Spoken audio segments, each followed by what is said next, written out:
Hi guys, welcome back to the channel. My name's Jason and I'm your watch guy today.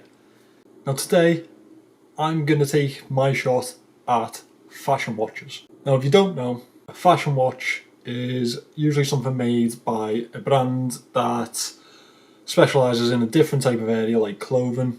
For instance, Michael Kors, Armani, Hugo Boss, Fossil.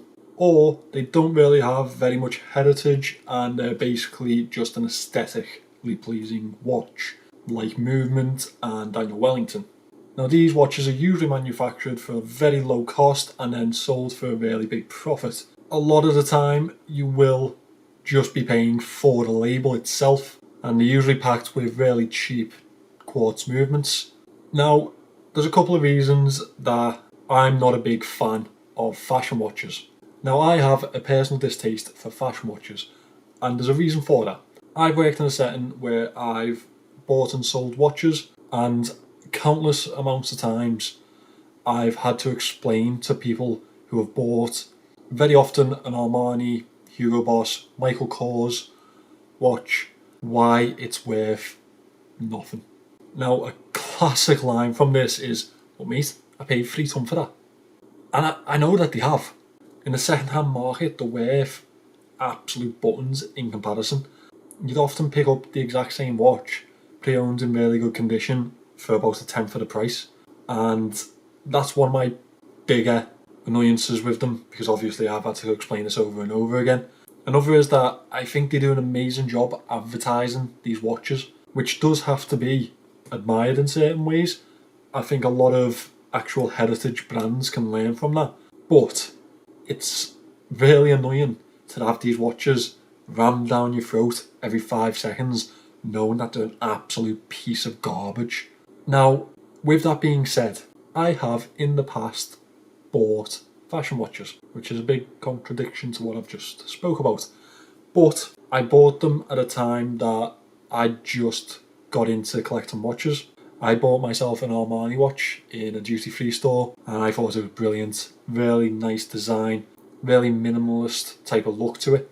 And later came to find out that the amount of money that I'd spent was a bit ridiculous for what it was, which kind of annoyed me a bit. However, I still own that watch to this day and it'll probably be a staple in my collection for the rest of the time. I don't think I'll ever end up selling it because the monetary value is much less than the sentimental value that I have for the watch. Two of the biggest players in this field at the moment are Movement and Daniel Wellington. Now, Daniel Wellington does really, really well with a female audience, as well as men that like the minimalist look, as does Movement. Now Movement are being covered head to toe on YouTube of why they're garbage, so I'm not going to go into that. In the same type of breath, Daniel Wellington are just as bad for the quality, and I don't think that needs to be covered either. If you're beginning your watch collection, or you've started to learn a bit about watches, then you know that yourself, so I don't feel like I need to show you that. What I have done is I found one of these watches on a really good deal and picked it up quite cheap to what it was meant to be in stores. I found a deal for a watch called a Fossil Bannon. Now this is a quartz movement watch. Aesthetically it's quite nice. It's got that type of desk diver type of look to it. Pepsi bezel, so a lot of things that are going right for it. Now these watches retailed at £130 or just under. You're probably thinking that's not much for a watch at all, but I'm going to compare it to something that I've picked up for around the £50–60 mark, and something that you can still pick up for the £50–60 mark right now. First of all, I just want to show you a little something. So obviously it came in a box like this. That's the type of thing that you'd expect. So I open the box and I find this tin. Well, that's a bit girly for a men's watch, but hey ho, it is what it is. So I opened the tin. We have a manual and no watch, which I thought was really strange. I searched a little more into the package and I found the watch. Now you're probably thinking, not a big deal, it's probably just how they packaged them. Maybe they didn't have it with a box. As you can see, still sealed, still got the map and everything on it. This to me stinks of drop shipping. If you don't know what that is, a brand will find a product. They will agree a price with a warehouse, usually in China. What they'll do is they'll pay them a price to put their label on their product. No design will really go into that watch on the brand's part. They'll basically just, that looks nice, let's get that, put Fossil on it. You know what I'm going to do? I'm going to unbox this for you, I'm going to unwrap it and everything, I'll get the camera down here. I'll show you what you're going to get for that type of price range. As you can see here, 130 euros, sorry, I said pounds earlier, I meant euros. That probably translates to around £100. So I tried to dig into this watch a little bit and find out more about that movement in there. All I could find is that it's a quartz movement. That's literally what they've listed on the website. I couldn't find anything else. If anyone can enlighten me to what it is, it's probably a cheap Miyota, I'd imagine. So just going to peel all these stickers off for you. Even if the watch isn't to my taste, I do still enjoy peeling all these stickers off. That was one of the biggest appeals to starting this channel, unwrapping things. Credit to them, they have wrapped it up quite well. I mean, they had to spend that budget on something, didn't they? So, let's give this watch a little once over. Mini review, if you will. This bezel is fixed. It is not a screw down crown.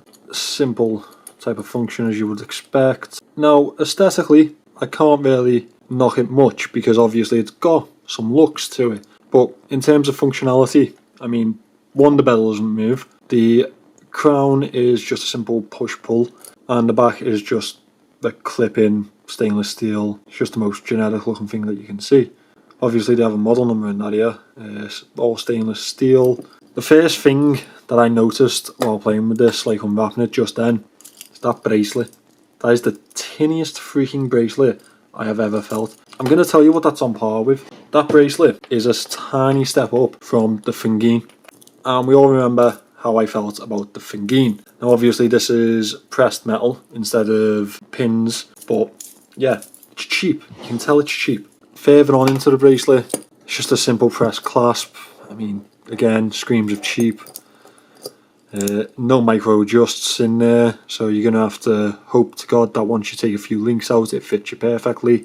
Yeah, it's not great. I'm going to be completely honest, it's not even something I'd wear, so I'm not even going to size it. See, I understand the aesthetics for people and why people enjoy watches like this. And that's because it's a brand name that they know, but it's not a brand name that you know for the right reasons. It's a brand name that you know because it's a fashion brand. Now, it's exactly the same for Armani and Hugo Boss. Because you relate them to really high-end fashion brands, you kind of think that the watches are just as high-end, but they're not.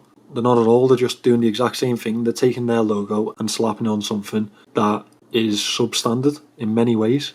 Let's compare this to something that you get for, say, £70 on AliExpress. This is my Pagani Design Explorer. So, straight away, bezel is a 60 click unidirectional. At least it has some functionality to it. This is a screw down crown. It has 100 meters water resistance, which is double that of the Fossil. I'd probably say that it's a much nicer looking watch. It feels less cheap. The bracelet I got on this I've changed to a NATO bracelet, so that's all me, that's not what you get. But the bracelet that came with this was much better than that. It had screw links for one, it had a diver's extension, and he'd attempted to make it like a Rolex clasp, which fair due to them. So, unsigned crown, signed crown. Unsigned crown probably comes because they would have had to pay the extra couple of quid to their Chinese warehouse to get that done.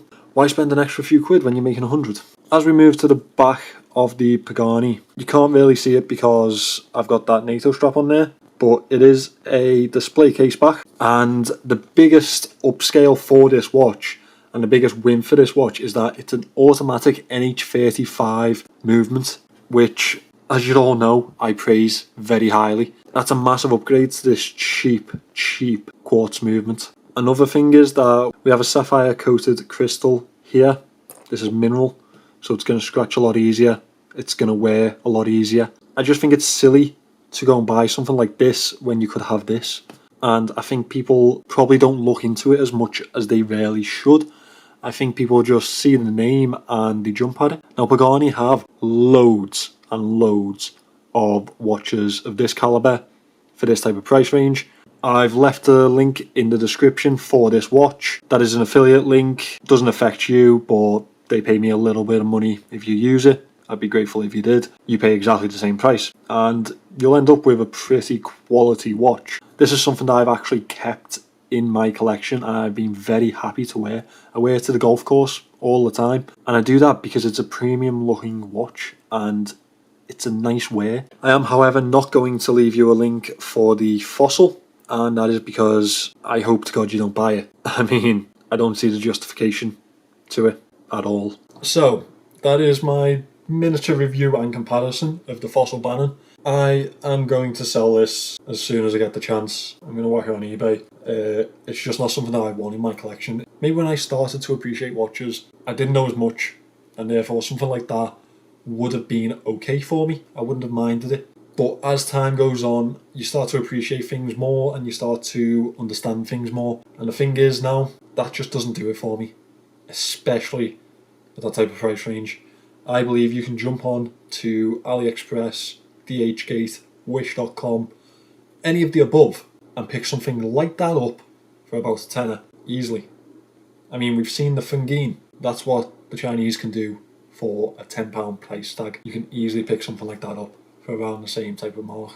It's a shame because these type of brands are still duping people into thinking that they're high end and they're worth the money, and they're just not.